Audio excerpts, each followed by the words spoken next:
نبی پاک صلی اللہ علیہ وسلم کی حدیث ہے، مسلم میں، طبرانی میں۔ حضور نے فرمایا آؤ میں تمہیں پچھلے زمانے کے ایک ایماندار نوخیز ولی اللہ کی بات سناؤں۔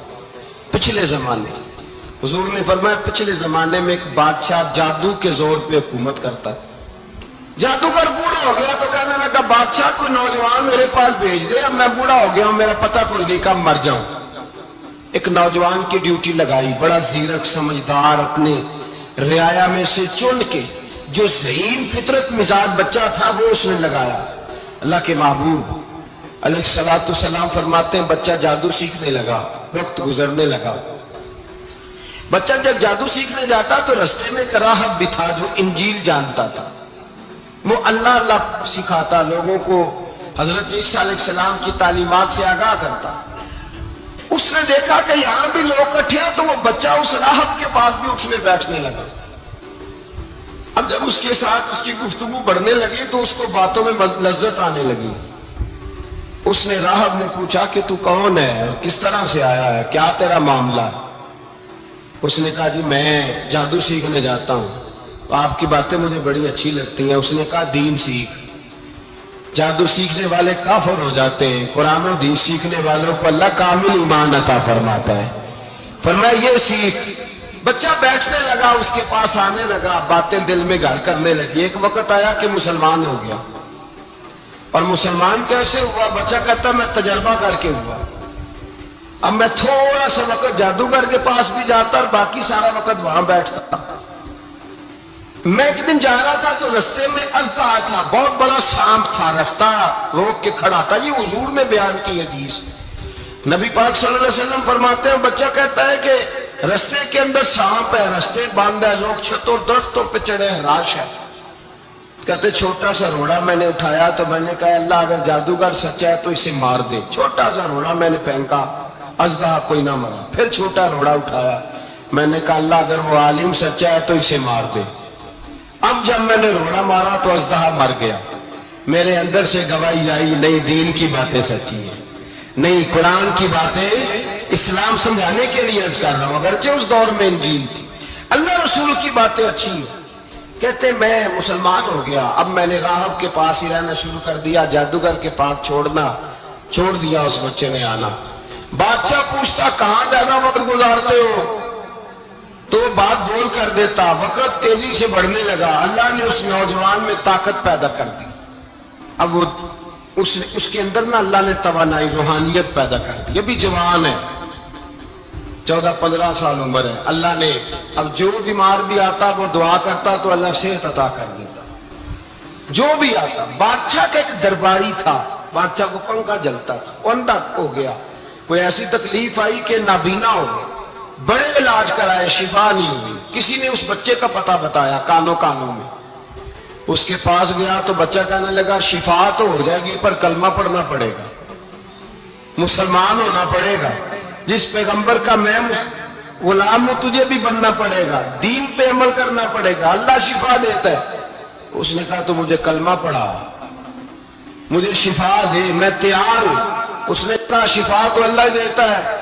اس نے اللہ تبارک و تعالیٰ کا ذکر کر کے دعا مانگی، مسلم شریف میں حدیث ہے، طبرانی میں موجود ہے، اللہ نے اسے شفا دی، اس نے کلمہ پڑھنا شروع کر دیا۔ یہاں ایک نقطہ لکھا ہے ہمارے علماء نے، کہتے ہیں جب اللہ ولایت عطا کرتا ہے نا تو یہ سفید بالوں والے کا حصہ نہیں ہوتی۔ اگر جوانی میں کوئی آدمی توبہ کر کے تصوف کے راستے پہ چلتا ہے تو سب سے زیادہ ولایت اللہ اسے عطا فرماتا ہے، سب سے زیادہ ولایت اس کے پاس ہوتی ہے۔ ابھی اس کے بال کالے ہیں، چڑھتی جوانی ہے، دعا کی تو اللہ نے، اور حدیث پاک میں موجود ہے کوڑے آتے تو شفا یاب ہو جاتے، اندھے آتے تو شفا یاب، برس والے آتے تو اللہ سے دے۔ جوان ہے آدمی، اس کی آنکھیں ٹھیک ہوئی تھی، بادشاہ نے پوچھا کہ کیسے شفا ملی تو کہنے لگا میرے رب نے شفا دی ہے۔ بادشاہ سجدے کراتا تھا، اپنے آپ کو منواتا تھا، معاذ اللہ، کہنے لگا میرے علاوہ کون رب ہے؟ اس نے کہا وہی رب ہے جس نے تجھے پیدا کیا ہے، اور وہی رب ہے جس نے مجھے اندھے کو آنکھیں دی ہیں، وہی ہے میرا مالک۔ کہا اچھا تو مجھے نہیں مانتا؟ کہا نہیں میں اپنے رب کو مانتا ہوں۔ بادشاہ نے اسے صدا دی، ستایا، اس نے بچے کا پتہ بتایا، پر بچے کو بلا کے ستایا تو اس راہب کا پتہ بتایا، راہب بھی قتل ہو گیا، نابینا بھی قتل ہو گیا۔ بادشاہ نے کہا سپاہیوں سے اس بچے کو لے جاؤ اور پہاڑ کی چوٹی پہ جا کے نیچے پھینکو تاکہ مر جائے۔ بچہ پہاڑ کی چوٹی پہ گیا تو ہاتھ اٹھا کے کہنے لگا یا اللہ میرے لیے نہیں اپنے لیے، میرے لیے نہیں اپنے لیے انہیں اپنی قدرت کے جلوے دکھا، میرے لیے نہیں۔ اللہ کے بندے اپنی جان بچانے کی دعائیں نہیں مانگتے، اپنے لیے انہیں اپنی قدرت کے جلوے دکھا، یہ دعا مانگی۔ جتنے لوگ ساتھ آئے تھے وہ سارے زمین پہ گرے اور سب مر گئے، پہاڑ سے گر کے مر گئے۔ بچہ واپس سیدھا بادشاہ کے پاس کہنے لگا لو بھائی میرے رب نے مجھے بچا لیا ہے۔ جوان کا ایمان دیکھو، میرے رب نے مجھے، بولو میرے اللہ نے مجھے ایمان کی گواہی دے رہا، میں بچ گیا ہوں، تو جھوٹا ہے میرا رب سچا ہے۔ اس نے کہا لے جاؤ اس کو دریا میں، کشتی میں بٹھاؤ، بیچ دریا کے جا کے دھکا دے دو۔ بیٹھے کشتی میں، دریا کے بیچ گئے اور جب جا کے وہاں اس کو دھکا دینے لگے تو اس نے کہا اللہ میرے لیے نہیں اپنے لیے انہیں اپنی قدرت کے جلوے دکھا۔ بس ایک طوفان سا آیا، جتنے سپاہی ساتھ آئے تھے ڈوب کے مر گئے۔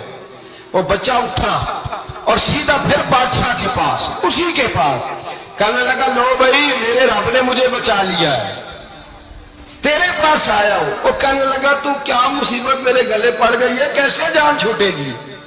تو بچہ کہنے لگا اگر تو مجھے باندھے درخت کے ساتھ اور سارے ملک کو بلائے، لوگوں اکٹھا کرے، پھر تو مجھے تیر مارنا، میں تجھے بتاؤں گا کیسے مارنا، میں مر جاؤں گا۔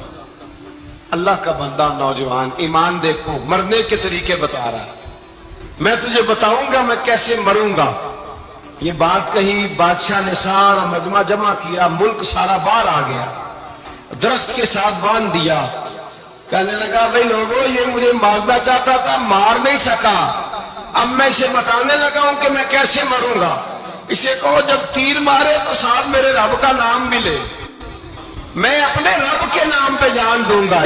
بادشاہ نے اللہ کہہ کے تیر مارا، پیشانی میں لگا، بچے کی روح پرواز کر گئی، جتنا مجمع کھڑا تھا سارا کلمہ پڑھ کے مسلمان ہو گیا، سارے مسلمان ہو گئے، سارے۔